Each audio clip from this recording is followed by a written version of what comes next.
이번에 소개할 책은 미국 두개주 변호사 시험에 합격한 김유진 변호사의 새로운 인생을 만나는 시간, 나의 하루는 4시 30분에 시작된다 입니다. 2017년 저자는 한국으로 돌아와 국내 대기업의 변호사로 사회생활을 시작합니다. 지난 몇 년간 로스쿨 입학 준비, 성적 관리, 시험 공부, 취업 준비로 쉴 틈 없이 달려온 김유진 변호사는 최대한 쉬어야 한다고 생각하고 자신을 내버려 뒀습니다. 하지만 아무리 쉬어도 에너지는 채워지지 않고 짜증과 우울감만 늘어갔습니다. 게다가 오랜 외국 생활 때문에 미국에서는 문제없었던 행동이 한국에서는 오해를 사는 일이 잦았습니다. 의도치 않게 사람들의 눈치를 자주 받고 친구, 가족과의 대화는 줄어들었습니다. 직장에서 담아놨던 화를 폭발시키고 2주 안에 퇴사를 결심하게 되었습니다. 그러던 어느 날 새벽 4시쯤 눈이 떠졌습니다.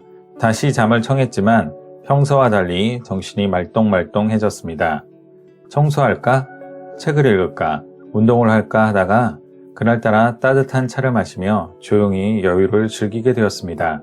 조금 앉아있자 안정감이 느껴졌고 그동안 쌓아뒀던 부정적인 생각과 불안한 감정을 스스로 솔직하게 털어놓게 되었습니다. 빈 종이에 현재 문제점, 원인, 해결 방안, 결론을 적을 표를 만든 뒤 생각을 정리했습니다. 아무것도 하지 않고 조용히 머릿속을 정리했던 그 새벽은 지친 자신을 위로하는 시간이 되었습니다. 다음 날부터 평소보다 2시간 일찍 일어나 빈 종이에 속마음을 써내려갔습니다. 무엇이 자신을 화나게 하는지, 내가 지켜야 할 기준이 무엇인지 한 걸음 물러서서 자신을 관찰하고 점검하며 하루를 시작했습니다. 당연히 퇴사는 하지 않았고 견딜 힘이 생겨서인지 회사 일이 해야 하는 일이 아닌 할 수 있는 일로 느껴졌습니다. 사람들은 저자가 무언가를 더 하기 위해 4시 30분에 일어났다고 생각하지만 사실 김유진 변호사에게 새벽은 극한으로 치닫는 시간이 아니라 잠시 충전하는 휴식 시간이라고 말합니다.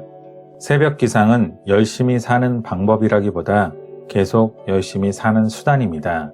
70만 명의 유전자를 분석한 한 연구에 따르면 아침형 인간 유전자를 가진 사람들은 그렇지 않은 사람들보다 우울증 위험이 낮고 주관적인 행복감이 높다고 합니다. 사람들은 휴식을 취하려면 꼭 늦잠을 자거나 어디론가 멀리 떠나야 한다고 생각합니다. 물론 여행을 가서 재충전의 시간을 가질 수 있습니다. 하지만 여행을 가면 어떤 숙소가 저렴한지, 어디를 구경할지, 어떤 식당에 갈지 생각하느라 에너지를 소비하기 때문에 여유롭게 쉰다는 느낌보다는 무언가를 해야 한다는 기분이 드는 것도 사실입니다. 몸이 무엇을 하고 있는지가 아니라 머리와 마음이 무엇을 느끼는지가 휴식의 질을 좌우합니다. 아침 일찍 일어나 잠깐이라도 진정한 여유를 경험해보면 일상에서도 복잡한 마음을 잠시 내려놓을 빈틈을 쉽게 찾을 수 있을 것입니다. 머릿속을 비우고 마음을 고요하게 만드는 것만큼 진정한 휴식은 없습니다. 이렇게 질문할 수 있습니다. 왜 하필 오전 4시 30분인가요? 똑같은 일을 오후 해도 되잖아요. 김유진님은 새벽을 내가 주도하는 시간이라고 말합니다. 그 밖의 시간은 운명에 맡기는 시간이라고 표현합니다.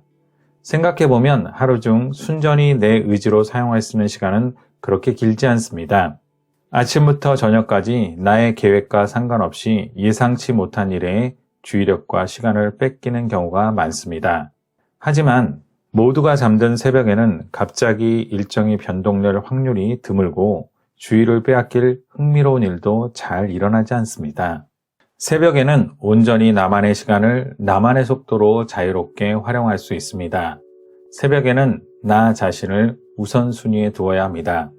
단순히 혼자만의 시간을 갖는 것과 나 자신을 우선순위에 두는 것은 다릅니다. 전자는 나를 안정시키기 위해 여유롭게 보내는 시간이라면 후자는 내 마음이 가는 대로, 내가 하고 싶은 대로, 내가 편한 행동을 하며 나를 찾는 시간입니다. 고요한 새벽에 잠시 멈춰서 따뜻한 차를 마시며 내가 머무는 공간이 잘 정돈됐는지, 건강은 잘 챙기고 있는지 등 나 자신을 둘러보아야 합니다. 시간이 아닌 자신을 관리해야 합니다. 딱히 하는 일도 없는데 늘 시간이 부족하고 하루가 허무하게 흘러간다고 느낀다면 자신을 관리해야 합니다. 저자는 자신을 관리하다 보니 좋은 습관이 생겼고 이 습관이 또 새로운 기회를 만들어내고 있다고 말합니다. 발전을 위한 습관을 만들 때 핵심은 자신에게 집중하는 것입니다. 친구보다 나와의 약속을 우선으로 지키고 외부의 일보다 내면의 소리에 귀 기울여야 합니다. 2주에서 3주 정도 기한을 정해두고 나 자신에게 집중하다 보면 신기하게도 예전에는 힘들게 쫓아다녀야 했던 상황들이 알아서 나를 따라옵니다. 나에게 무엇이 중요하고 중요하지 않은지 깨달으면서 생기는 결과입니다. 2주에서 3주라는 시간을 언급한 까닭은 정신력을 강화하는데 기본적으로 시간이 걸리기 때문입니다.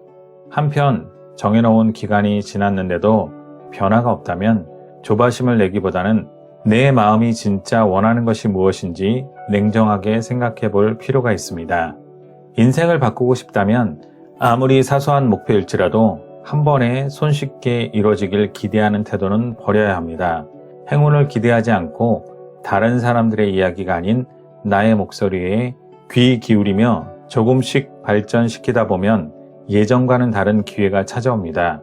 기회가 다가온 순간 조용히 묵묵히 변화해온 당신이 해야 할 것은 단지 그 기회를 놓치지 않는 것뿐입니다.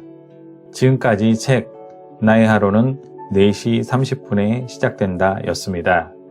감사합니다. 북로드였습니다. 좋아요와 구독 부탁드립니다.